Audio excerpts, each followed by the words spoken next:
thegearnetwork.com. This is a Gear Network production. You're listening to Better Live Than Dead. I believe it's a big challenge for our building to keep things in perspective and to, if we're going to get addicted to anything, let's get addicted to the process. And welcome to episode number 25 of Trust the Podcast, powered by Better Live Than Dead and the Gear Radio Network. I am Ryan Wolfe, and here, Trust the Podcast, it just so happens to be Victory Tuesday! That's right, Victory Tuesday. And return to Trust the Podcast earlier than we thought. Mind you. Week 3, Buffalo Bills and Minnesota Vikings. As usual, you can hear us on BetterLiveThanDead.com, iTunes, Google Play Music, iHeartRadio, and on Spotify. I am Ryan Wolfe at WolfeBLTD. Joining me on the IndyCard Media Hotline, as he has all season, Brayton Wilson at BJ Wilson WGR. How you doing today, buddy? I'm good, especially after I guess you'd say surprising Bills win. Unexpected, historic, at least in the terms of Las Vegas, it was historic, which we'll talk about here soon. Just to jump right in, honestly, Buffalo Bills, they roll over the Minnesota Vikings 27-6. Really, Brayton, without going too deep, because obviously we have a lot of stats here today, as usual here at Trust the Podcast. We've got some stats, we've got some more stats, we've got some stats on top of that as well. But what happened on Sunday? I mean, that was unbelievable what the Buffalo Bills did in Minnesota.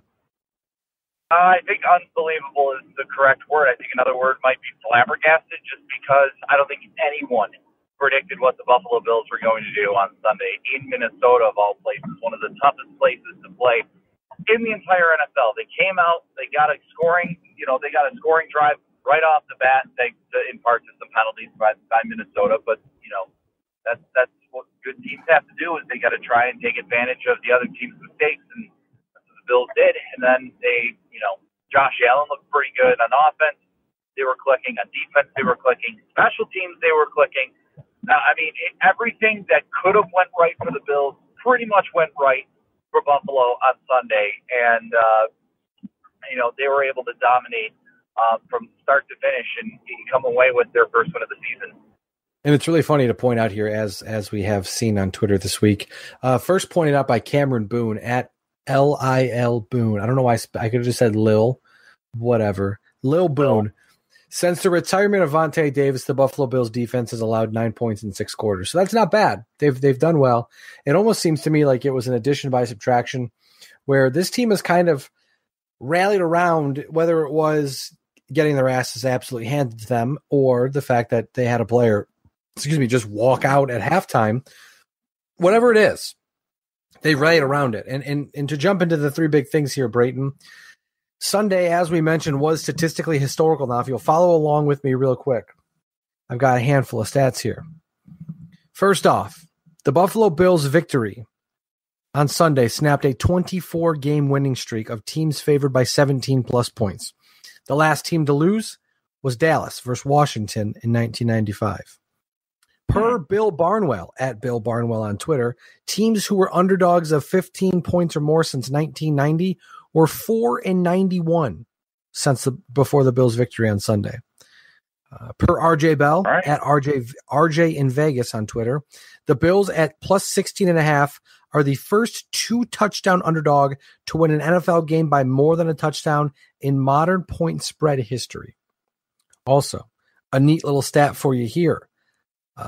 Per Chris Sprow, at Sprow, SPROW ESPN, the last time the Bills and the Cleveland Browns won the same week was, as of Sunday, over 1,000 days ago. Almost 1,100 days ago. That's absolutely crazy. Now, Brayton, I know your wife and you know my wife, and I think our wives would kill us if we did this, but here's a dummy alert for you as well. Per David Perdum, Purdum. Per David Perdum on Twitter, a bettor at the Westgate Superbook placed a $9,000 moneyline wager on the Minnesota Vikings to beat the Buffalo Bills straight up at minus 2,000 odds.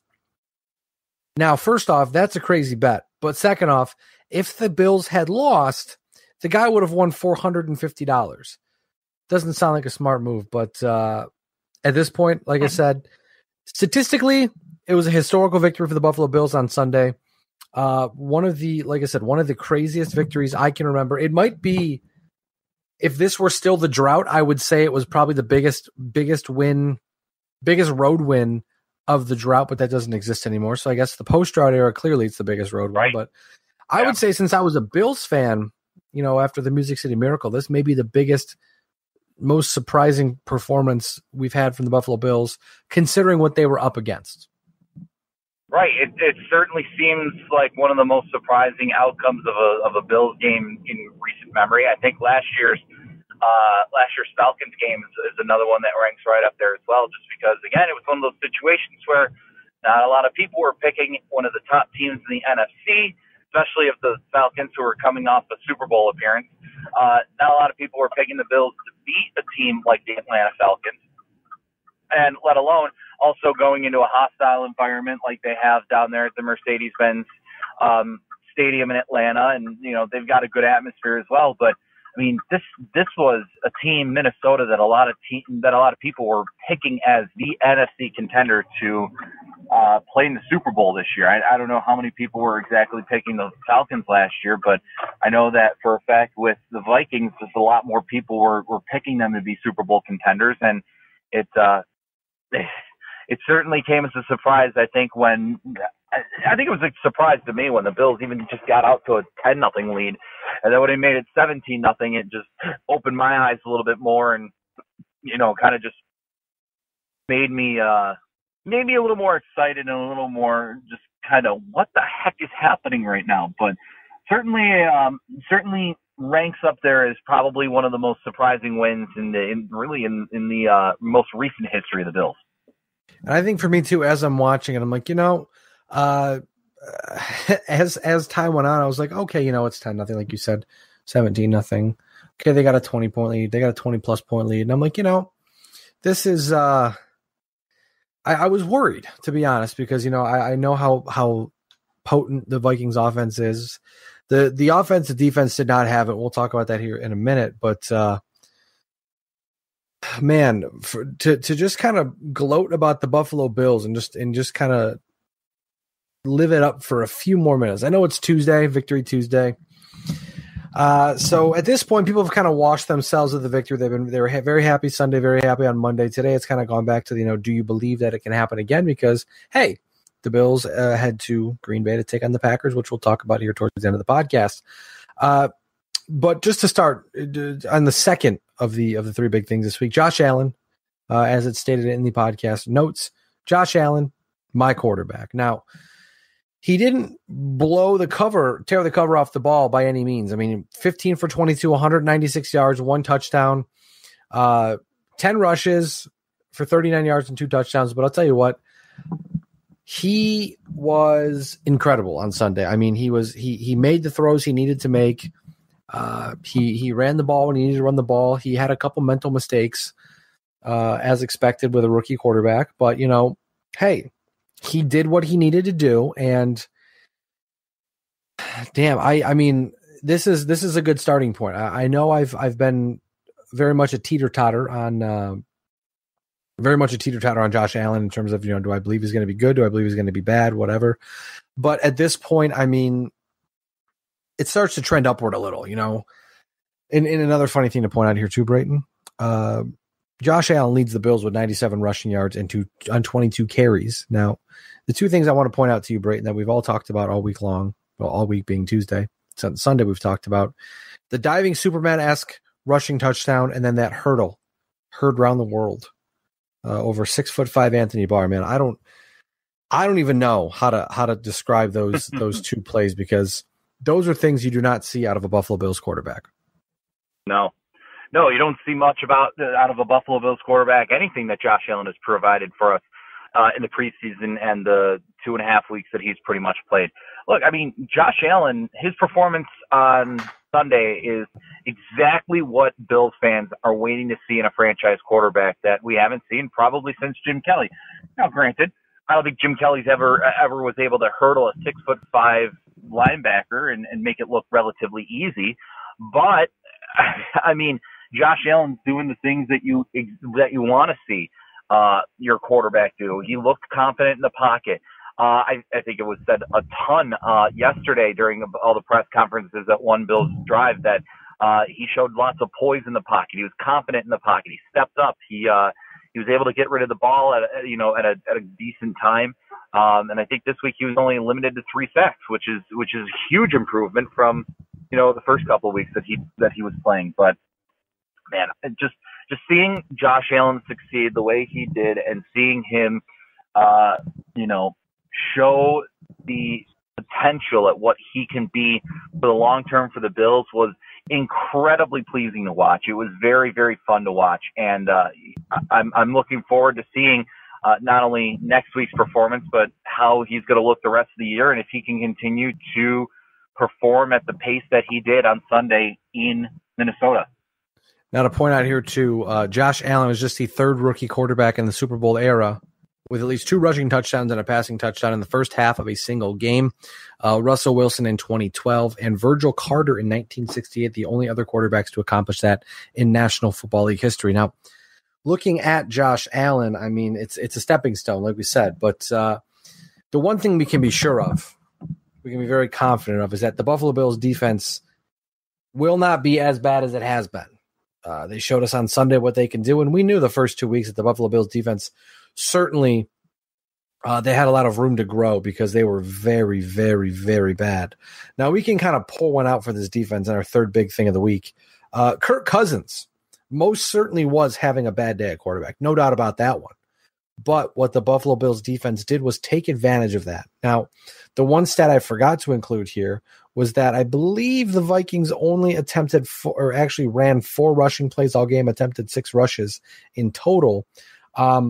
But the Bills knew once they took that lead, they could just shut down the run and play for the pass, and Minnesota fed right into it. I mean, if anything, being down that much, and you see, well, they're playing to pass, maybe you try to rush a little to open it up, but I'm not a National Football League coach. The Buffalo Bills defense forced 3 fumbles, had 3 sacks, 1 interception. They had allowed, 14 net rushing yards allowed in the entire game. Big props, big props to Tre'Davious White.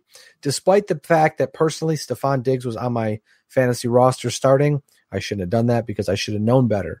But Trey White completes the shutdown of the Stephon Diggs. Stephon Diggs had 4 catches for 17 yards.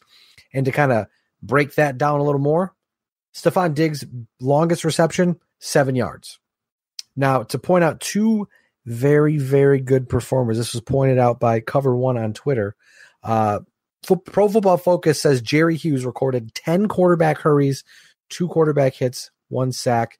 Lorenzo Alexander also had 10 quarterback hurries. So the Bills defense on Sunday, Brayton, they pinned their ears back and they just let it rip, and they beat the crap out of that offensive line and put a hurting on Kirk Cousins. Right, and just what kind of confidence does Sean McDermott have in Leslie Frazier with stripping him of play calling duties the week beforehand?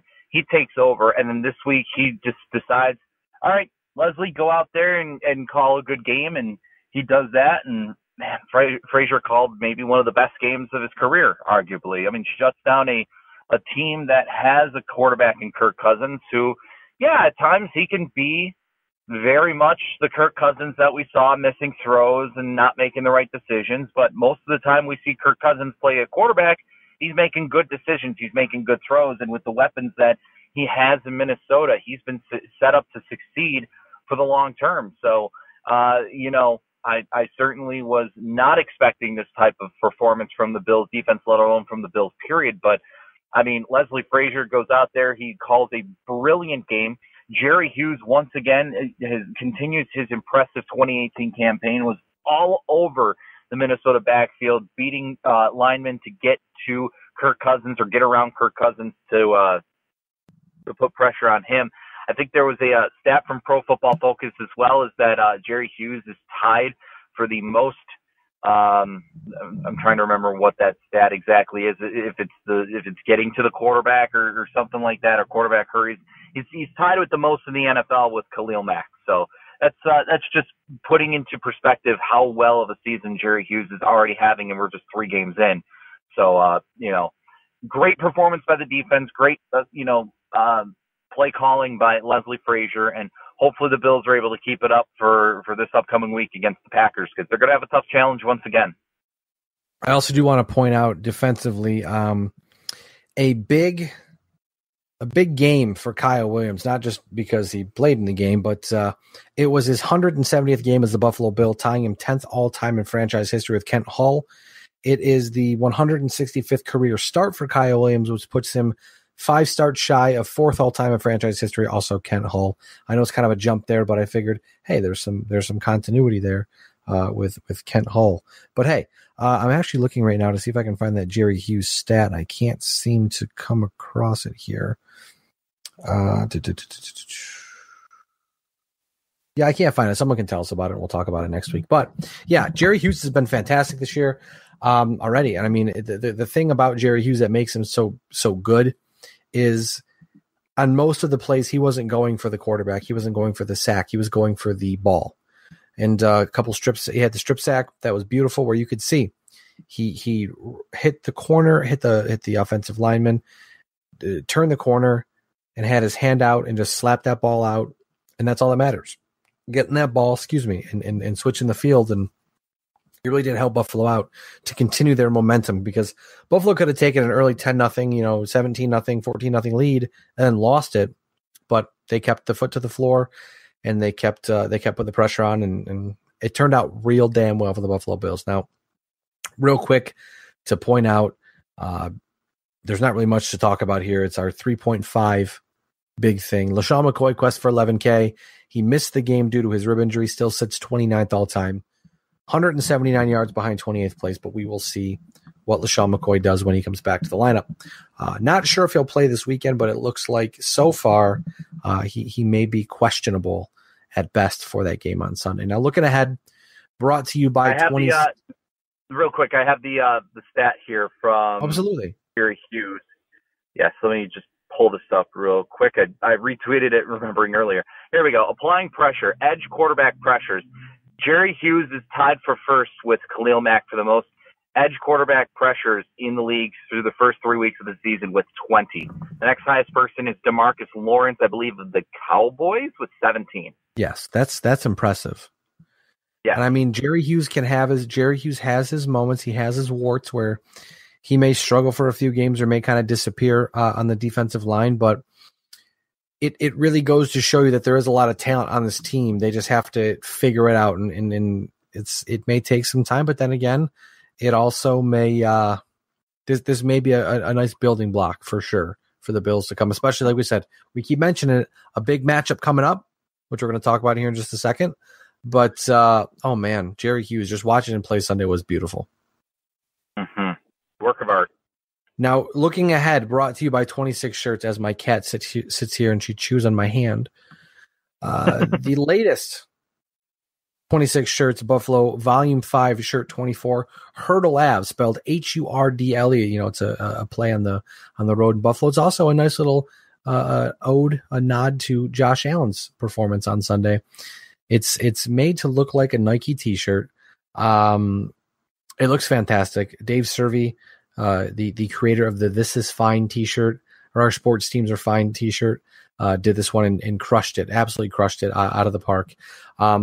The latest T-shirt beneficiary is benefiting the family of Jessica O'Connor, who passed away after a wrong-way car accident on I-90 back October 2007. There's also an online fundraiser link over at 26shirts.com. If instead of buying a shirt, you want to just donate money, you can also do that. Week 4, though, Buffalo Bills at the Green Bay Packers, who are 1-1-1. The Buffalo Bills opened as a 10.5-point underdog. Brayton, we've been here before, it seems like. Can Buffalo shock the football world again, or do you think that the Packers will take care of business here at Lambeau Field on Sunday?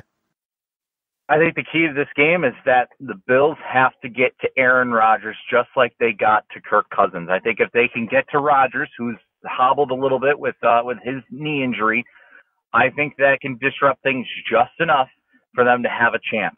Because, we know Aaron Rodgers, he's arguably one of the greatest quarterbacks of all time.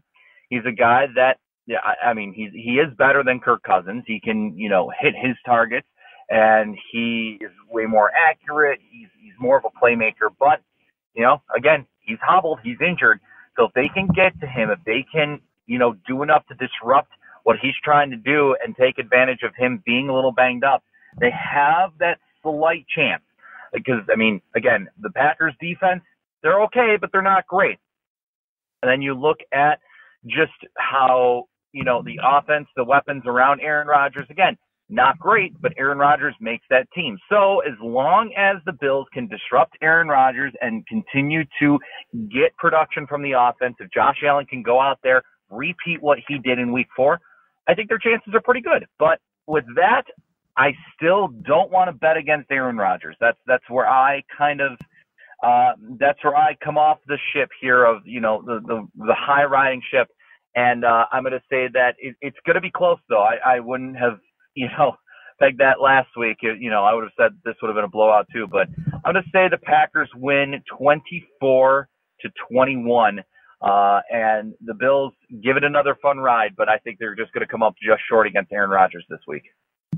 Now, for me, I agree with you. With Aaron Rodgers' knee injury, we saw what he's been able to do so far, where he essentially can. He's been throwing the ball one-legged. I mean, the game against the opening game against the Bears, where he came back, led that incredible comeback. I mean, it's always a treat to watch Aaron Rodgers play football, just usually when it's not against your favorite football team. The defense is going to need to keep consistent pressure to keep Aaron Rodgers moving. We saw that if you keep him rolling, he does definitely struggle. So if you just keep the pressure on him, keep that offensive line tight to him, he's definitely more vulnerable for sure.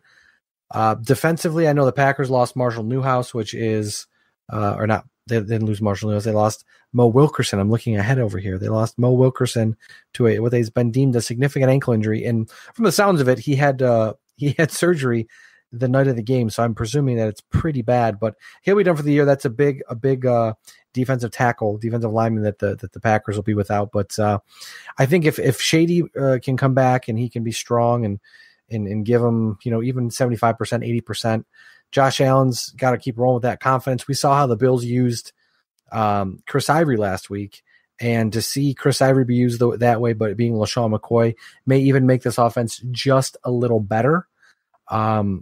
So, I mean, I'm looking forward to. I mean, I still think Green Bay. I can't bet against. I may just keep picking the Bills to lose every game, but so far, I've got maybe 27-20 Green Bay. I don't think the Bills' offense is going to be completely shut down, but I just don't know if the defense can consistently get to Aaron Rodgers enough to keep them off the board. So, unfortunately, I'll be predicting the Bills losing, but. One important thing to point out, the Buffalo Bills will be without offensive tackle Marshall Newhouse. He's been a penalty machine this year, been kind of a turnstile as well. He has been traded to the Carolina Panthers for what I presume to be $30 and a pack of cigarettes. But either way, the Bills come out on top there. So, Brayton, again, we're not stupid to pick against Aaron Rodgers. I don't think, even if the Bills do win, we're taking the safe bet here. Also, to point out real quick, I looked at some stats today, and obviously Aaron Rodgers is the best quarterback of his class, but the third best quarterback of the Aaron Rodgers class, Ryan Fitzpatrick. Is that crazy to think? Don't tell Troy Aikman that. It's crazy to think. I mean, he's better than I can't even remember who's in that draft, but that's a draft. That was still, looking back on it now, I still can't believe that the 49ers didn't pick Aaron Rodgers first overall. But hey, that's, again, like I say, that is why I don't work for a National Football League team. So I guess with that being said, Brayton, we kind of powered through this one because there is actually breaking the fourth wall. There is Sabres preseason hockey on national television tonight, and we both want to get to watching that. So with that being said, Brayton, is there anything else you would like to add to the podcast this week? I don't think so, other than just we'll see if the Bills can miraculously repeat what they did this past week and get back to 2-2. Make something worth of the season yet. And you know what? If the Bills go to 2-2, they may be on a hot stretch to 5-2, depending on how they continue to play. We don't want to get too far ahead of ourselves, but it is possible. It's also possible the Bills crap all over themselves and lose every single game the rest of this year. That's why you play the game. That's why you put them on the damn field. And with that being said, you can follow, again, Brayton at BJ Wilson WGR. I am Ryan Wolfe at WolfeBLTD. You can listen to us, like I said, Google Play Music, iTunes, Spotify, iHeartRadio, BetterLiveThanDead.com. Thanks for tuning in. Thank you for continuing to trust the podcast. And as usual, go the Bills. The preceding presentation has been brought to you by the Gear Network. You spring, I spring, we all spring for Teespring. You know what that means? As corny as that was, yes, I know it's corny as hell, we have a t-shirt store. It is up and it is running. And right now we have 8 shirts, but it is growing. The merchandise is growing. Right now we have shirts going from as little as $13 for a TJCMS first t-shirt to $20 for a Gear Network logo t-shirt. All of them available to be delivered right to your front door. You choose your size, you choose your style, and you go. It's as simple as that, and there are plenty more t-shirts to come, but take a look at our Teespring store. If you go to gearnetwork.com, under the Support the Shows banner and 4 links down is gear merchandise. That will take you directly to our Teespring store, and you can see all of our selection of our current shirts right now, our current merchandise.